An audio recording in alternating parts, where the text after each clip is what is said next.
Working round the van now, we've worked on the bed, and below the window here we've got a bow-fronted chest of drawers, very nice, all mahogany, with lovely little corner carvings on each corner edge here.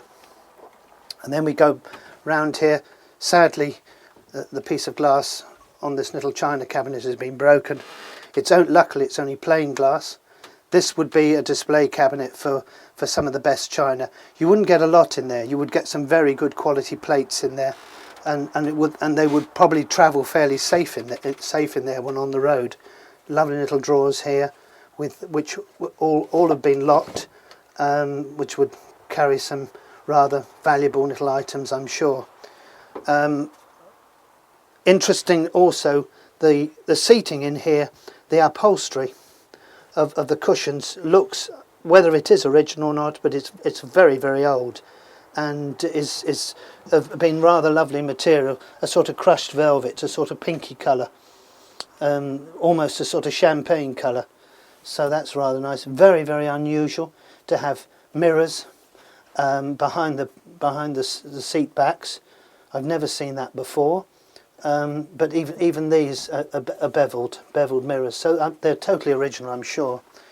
Now we come to the big china cabinet where all the expensive crockery and possibly the silverware was kept, and again this is locked at the moment, so you can't see to the best of our ability, but beautiful cut glass of a great design, great vine leaves, in the four corners, and we've got a tiny and dinky little cupboard up here.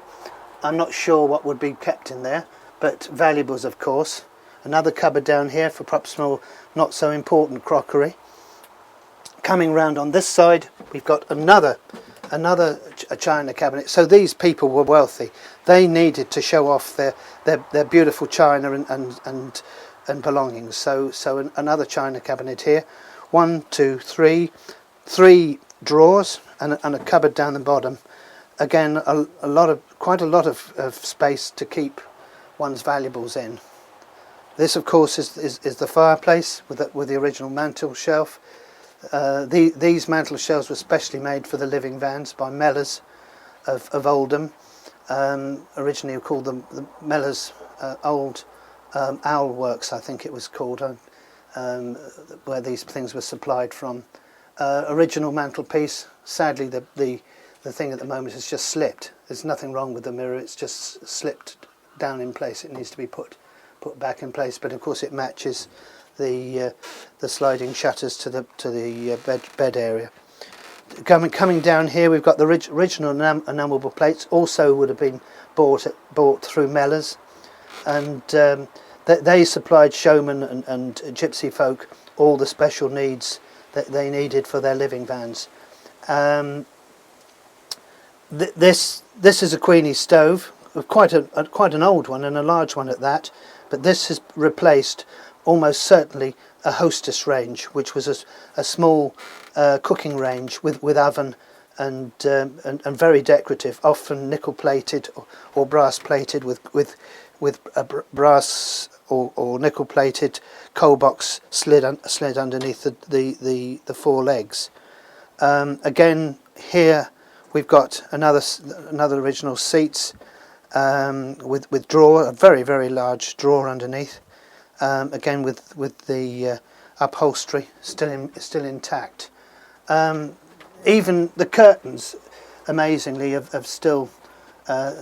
I'm not sure if these are the original, but they're certainly of some considerable age, and it's rather nice to see the sort of style of upholstery and soft furnishings that would be in this van.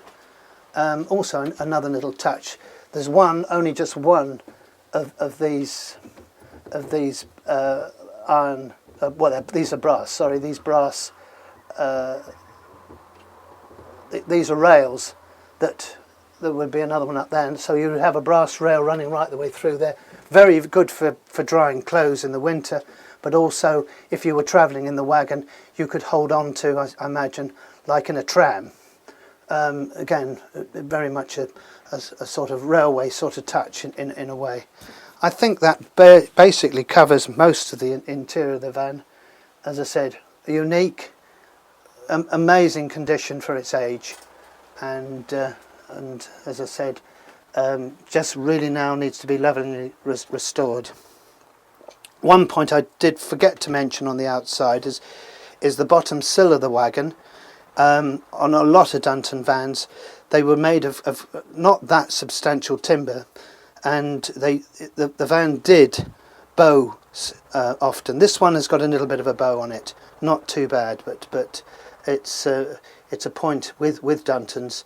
The timbers that we used were not of any heavy nature. Everything was light.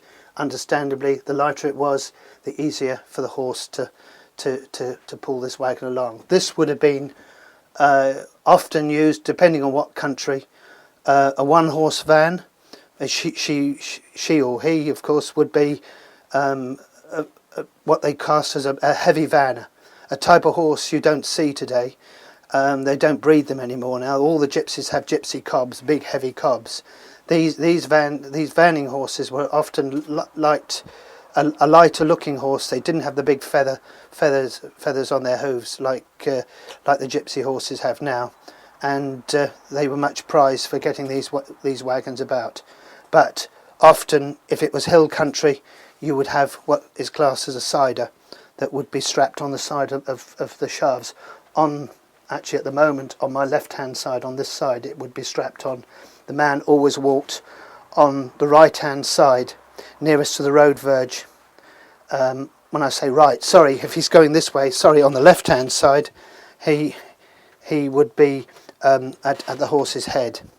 Often, as I said, he would walk with the van more than travel up, because he would need to be near the horse for any problems that went wrong to get to the horse's head. Right, I think that covers the interior of the van.